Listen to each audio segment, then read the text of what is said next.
The fight for Manila, capital city of the Philippines, was one of the great street-fighting battles of the Second World War, rivaling Stalingrad and Berlin in its ferocity and destruction. Manila, once described as the Pearl of the Orient, a city famed for 300 years of Western architectural heritage centered around the mini-Vatican City at its heart, known as the Intramuros, was utterly destroyed.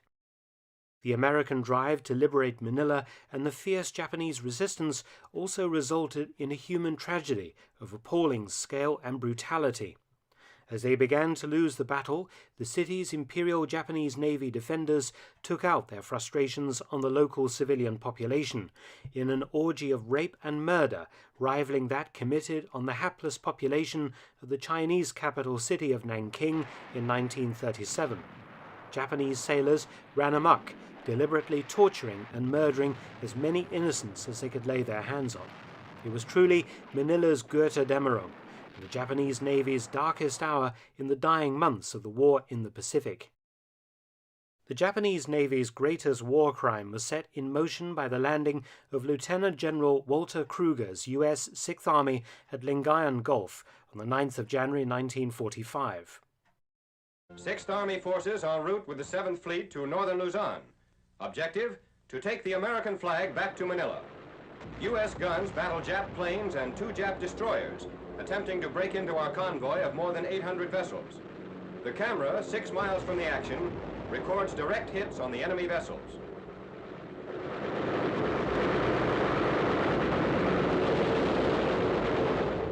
Enemy air attacks off Lingayen Gulf.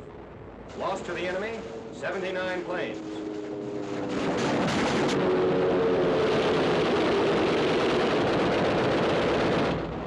A 3-day naval bombardment of the entire Lingayen Gulf area.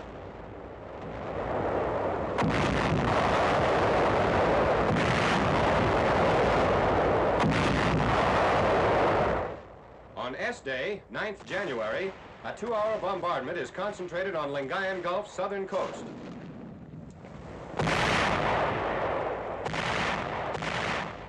Our landing forces move toward shore almost unmolested, spearheading the greatest amphibious operation of the Pacific War. About 900 amphibious tanks, tractors, and ducks, and 2,500 LCVPs and similar craft were lowered into the Gulf. Pre-invasion minesweeping had revealed few underwater obstacles. Up to 100,000 men, under the command of Lieutenant General Walter Kruger, made landings at 4 points along a wide stretch of beach. General Douglas MacArthur had promised that the Americans would return following his defeat in 1942, and return they did with unprecedented numbers and firepower. Kruger began immediately to drive south. On the 31st of January, Lieutenant General Robert Eichelberger's 8th Army landed unopposed at Nasugbu in southern Luzon and began moving steadily towards Manila. Major General Joseph Swing's 11th Airborne Division was the strongest element in Eichelberger's command. In a daring parachute drop, Colonel Orrin Hard Rock Haugen and the 11th Airborne's 511th Regimental Combat Team spearheaded the northern advance. The Japanese had done little to prevent American forces from advancing rapidly towards the capital, and the converging American columns, which set out on the 4th of February 1945, found intact bridges and shallow rivers to cross. But the Japanese were prepared to make the Americans fight for every inch of Manila, if necessary street by street and house by house.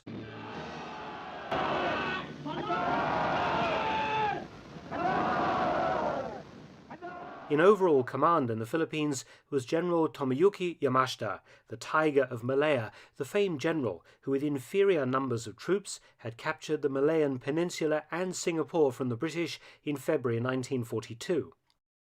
The Japanese 14th Area Army was subdivided into several groups, with the army troops garrisoning Manila consisting of Shimbu Group, under the command of Lieutenant General Shizuo Yokoyama. Also stationed inside Manila was a large Japanese naval force covering the port and naval facilities across the city, known as the 31st Naval Special Base Force, under the command of Rear Admiral Sanji Iwabuchi. The problem for the future of Manila was inter-service rivalry and insularity between the Imperial Army and Navy. Although General Yamashita was in overall control of the Philippines, the naval forces operating within 14th Area Army had a separate command structure, Iwabuchi reporting to his own service chief, Vice Admiral Denshichi Okuchi, the commander of the Southwestern Area Fleet in the Philippines.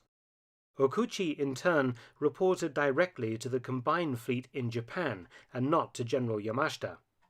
Yamashita realized that committing his forces to urban fighting against the Americans with their superior air power, artillery, and armor was foolish, and it would remove his ability to maneuver and strike at his opponent. There was also the problem of feeding upwards of 1 million citizens who were still inside the city when the Americans arrived, impossible for the poorly organized Japanese logistics train to cope with.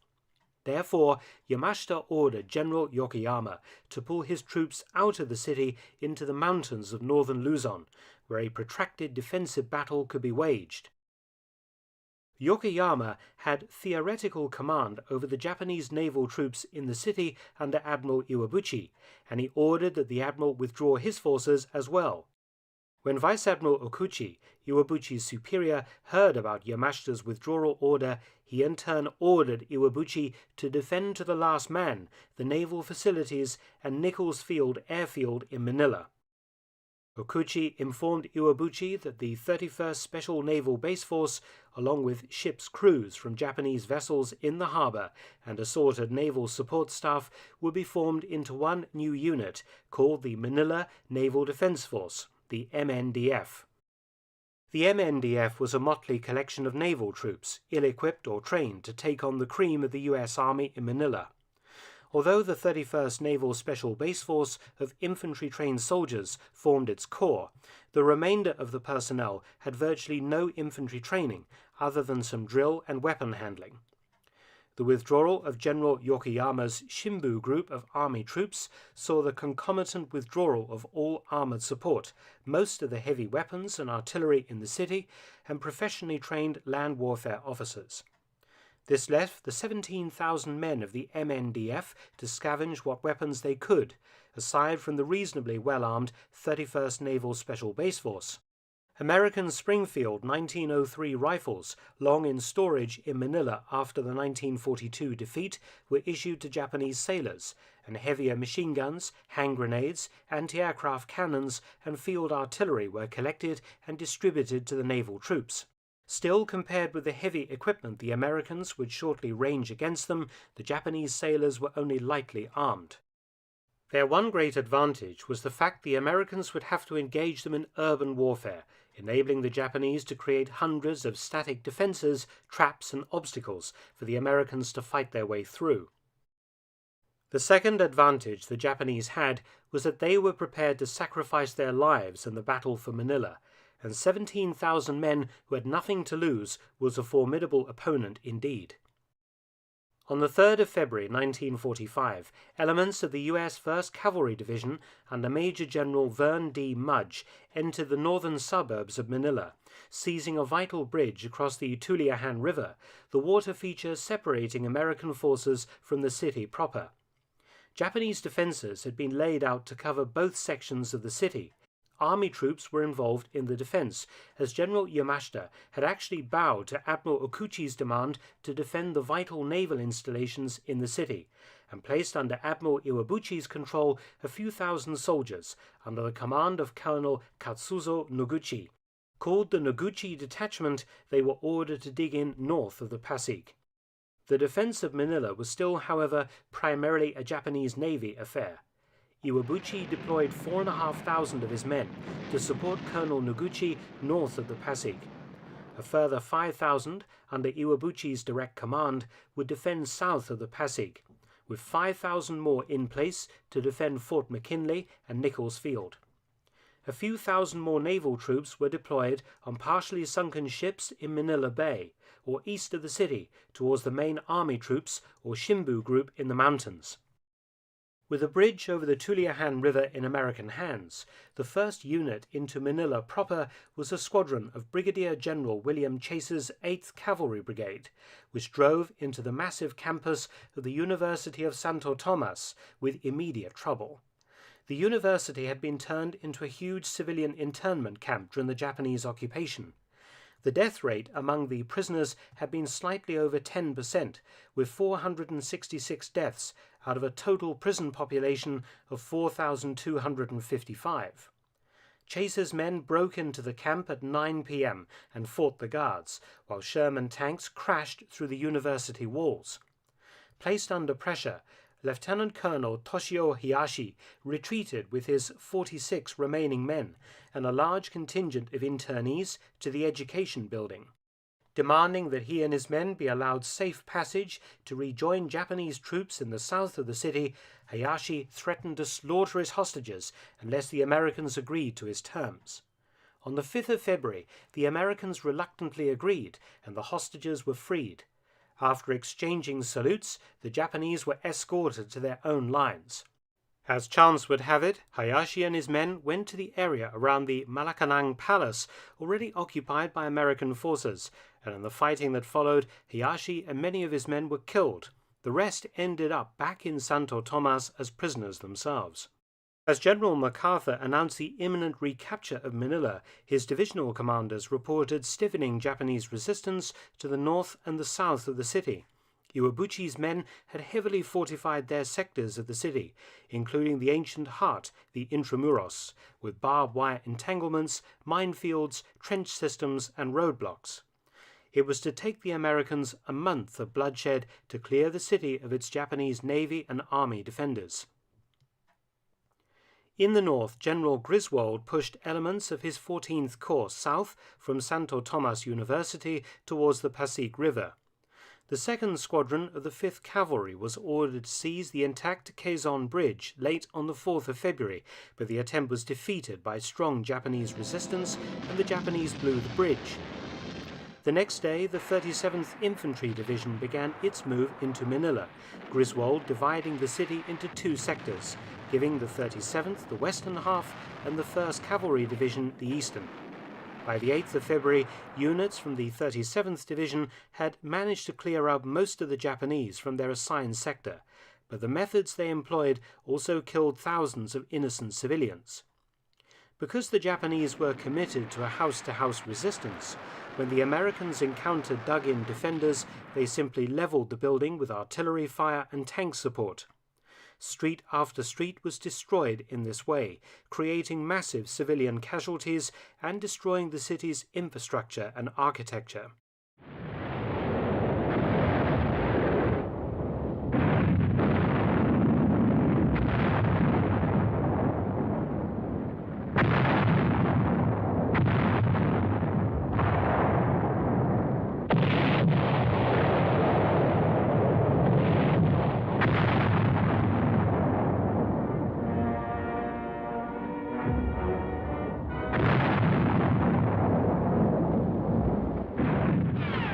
Japanese also contributed to the destruction, and as units withdrew, they blew up buildings as they went.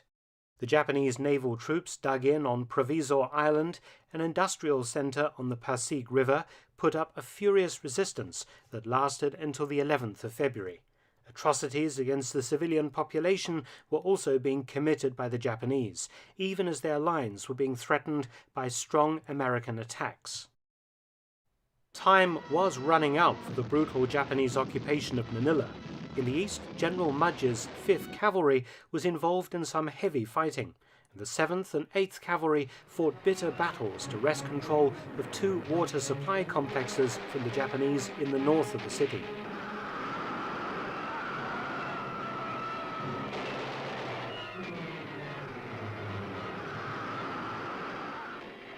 By the 10th of February, the Americans had crossed the Pasig and were consolidating their hold over most of the city. However, the Japanese still strongly defended the Intramuros, Nichols Field, and Fort McKinley.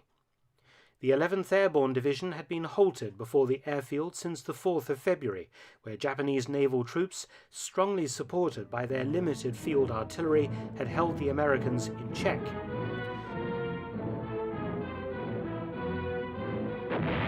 Nichols Field finally fell to the American paratroopers on the 11th of February, a significant victory that allowed General Swing to complete the encirclement of Manila by day's end on the 12th.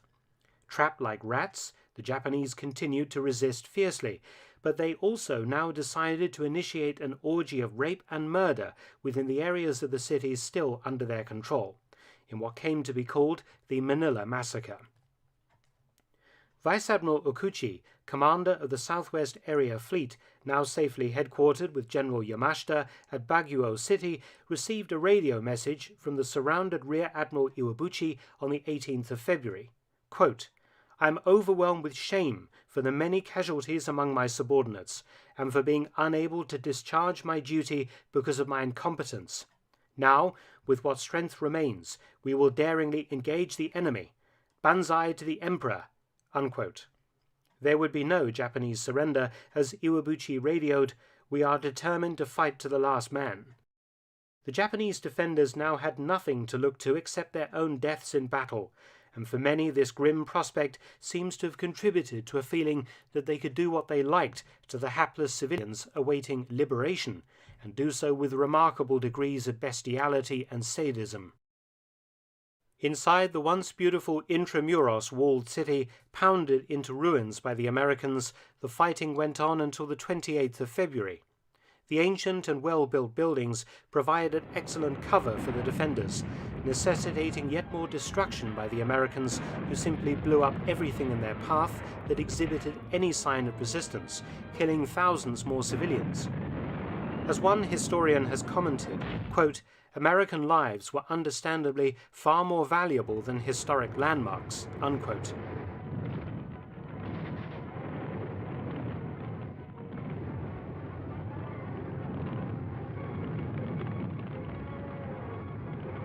The very last pocket of Japanese resistance was the ruins of the finance building, which the Americans pounded with heavy artillery until all were dead inside. It was the 3rd of March 1945, a month since American forces had first entered the northern suburbs. The death toll was fearful. Approximately 100,000 Filipino civilians were deliberately killed by Japanese forces, and many thousands more by American efforts to recapture the city. Nearly 16,000 Japanese died, most of them naval troops, accounting for virtually their entire garrison. The Americans lost 1,010 killed and 5,565 wounded during the month-long fight in the fiercest urban fighting of the Pacific War. Although criticized by post-war Filipino government and others for the destruction they wrought on the city, an American battle report suggested, quote, "The destruction stemmed from the American decision to save lives in a battle against Japanese troops who had decided to sacrifice their lives as dearly as possible," unquote. General MacArthur could proudly state at the Malacanang Palace after the battle, "Your capital city, cruelly punished though it be, has regained its rightful place, a citadel of democracy in the East," unquote. The man deemed responsible for all of this suffering was General Tomoyuki Yamashita, commander of the Japanese 14th Area Army.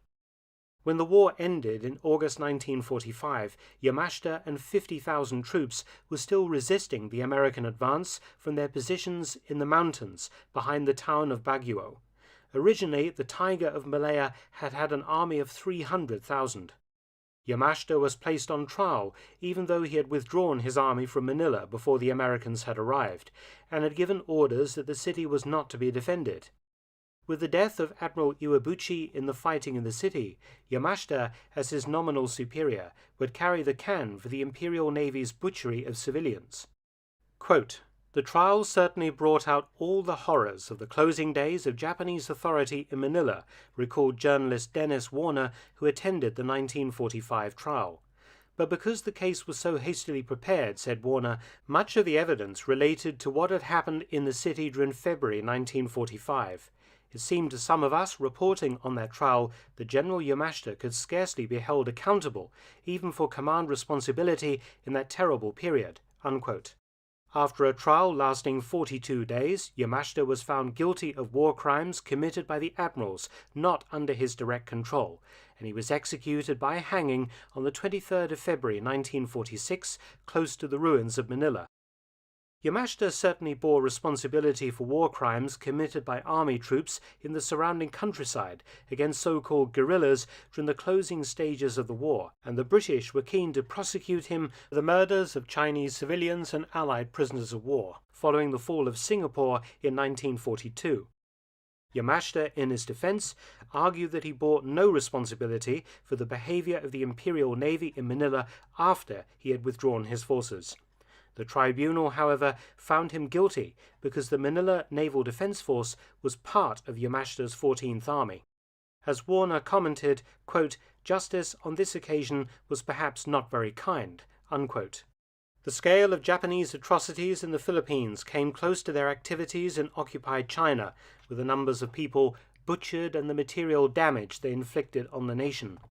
The Tokyo trial listed 72 large-scale massacres and 131,029 murders as a bare minimum figure for Japanese war crimes victims in the Philippines. An incredible 14,618 pages of sworn affidavits concerning the Philippines were taken by American investigators, and each detailed a separate atrocity. Sorting out who was guilty and who bore responsibility over the guilty was difficult, given the short period of time allotted for war crimes trials after the war ended.